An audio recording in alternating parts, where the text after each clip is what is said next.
తీసుకోండి.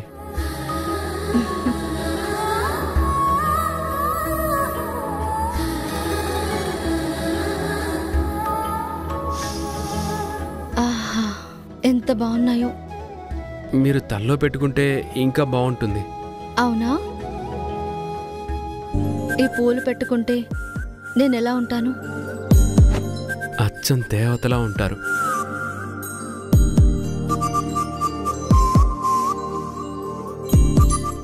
అయ్యో,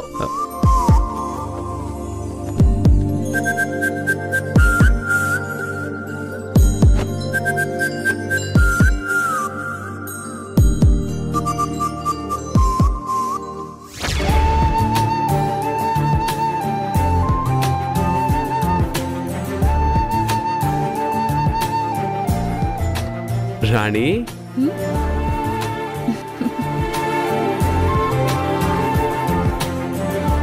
నీకోసం ఏం తెచ్చానో చూడు.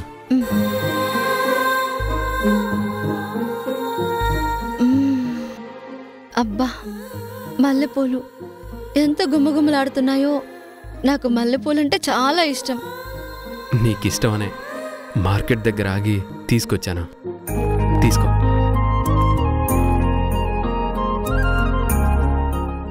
అయ్యో,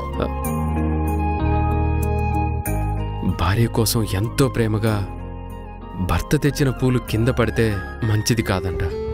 ఎవరు చెప్పారంట? ఓ గురువు గారు. అబ్బో, మల్లెపూల గురించి చెప్పే గురువులుంటారా? ఏం చెప్పారంటే, మా గురువు గారు ఆలు మగలు ఎలా ఉండాలో ఇంత పెద్ద శాస్త్రాన్ని కూడా రాశారు. అవునా? మరైతే ఆ శాస్త్రం పేరేంటో? వద్దులే, ఇట్రా చెవులో చెప్తాను. ఛీ, ఎప్పుడు అదే ఆలోచననా? మరి లైసెన్స్ వచ్చాక కూడా సైలెంట్గా ఉండాలా?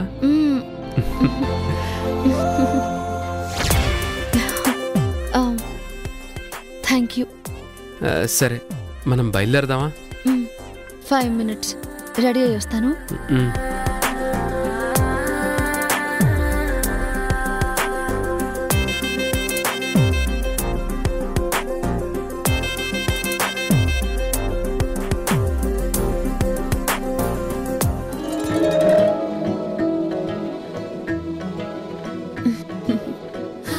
నా రాధాకి నేనంటే ఎంత ఇష్టమో. తలలో పువ్వులు పెట్టుకుంటే అచ్చం దేవతలా ఉంటానంట.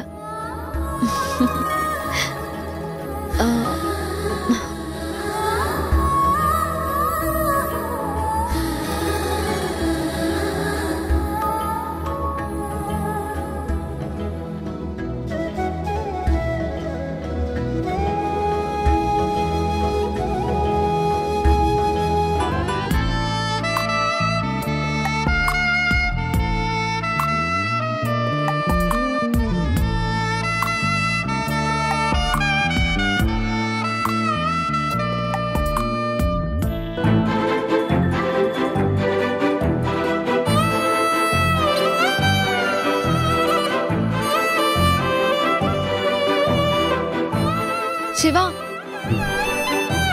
ఇలారా. చిన్నమ్మగారు, లోపల లగేజ్ తీసుకురావాలా? లగేజ్ కాదు,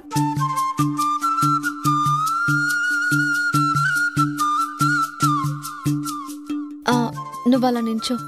మన క్యాంపుకి గుర్తుగా నీకు ఒక మంచి ఫోటో తీస్తాను. అయ్యో, అసలు వద్దు వద్దొద్దు. ఏం కాదు, నించో. అబ్బా, నించోమంటున్నాను కదా.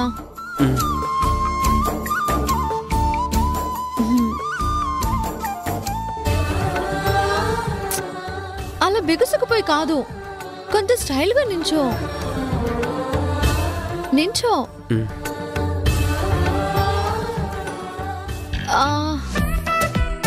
బ్యాక్గ్రౌండ్ బాగాలేదు శివ. అక్కడ బాగుంది. దా, అక్కడికి వెళ్ళి దిగుదాం. రాదా.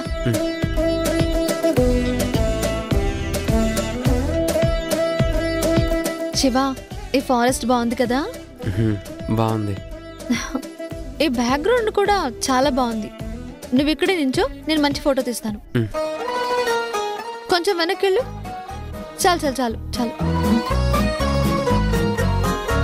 హా,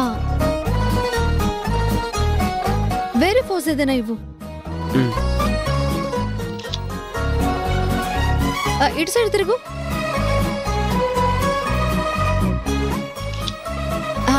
చేతులు కట్టుకో.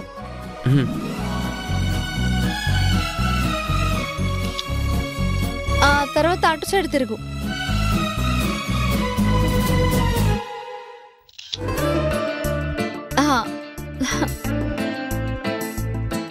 చూడు ఎంత బాగా వచ్చాయో. ఈ ఫోటో బాగుంది కదా? ఇది బాగుంది. ఇది ఇంకా బాగుంది కదా? బాగుంది. చిన్నమ్మ గారు, ఇప్పుడు మీరు నించోండి, నేను తీస్తాను. సరే.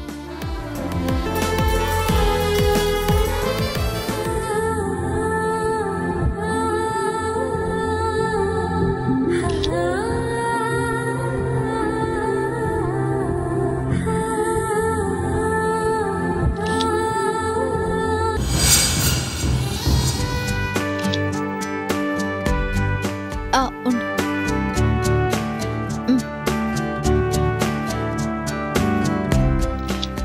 ఇటు.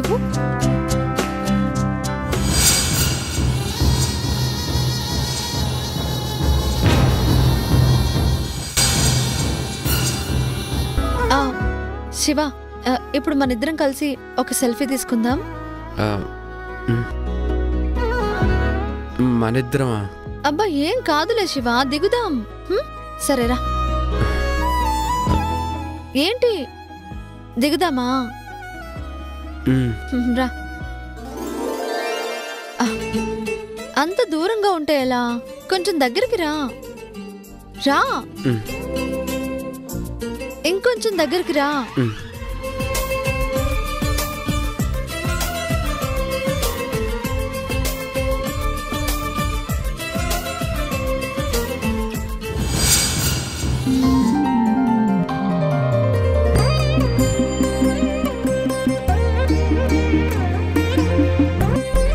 కొంచెం దగ్గరగా జరుగు.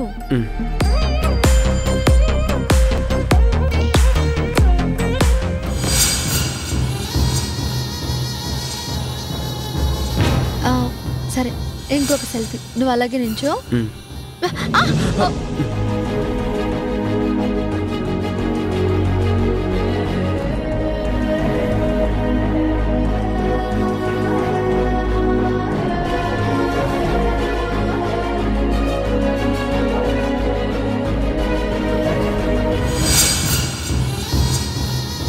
శివ, పాము!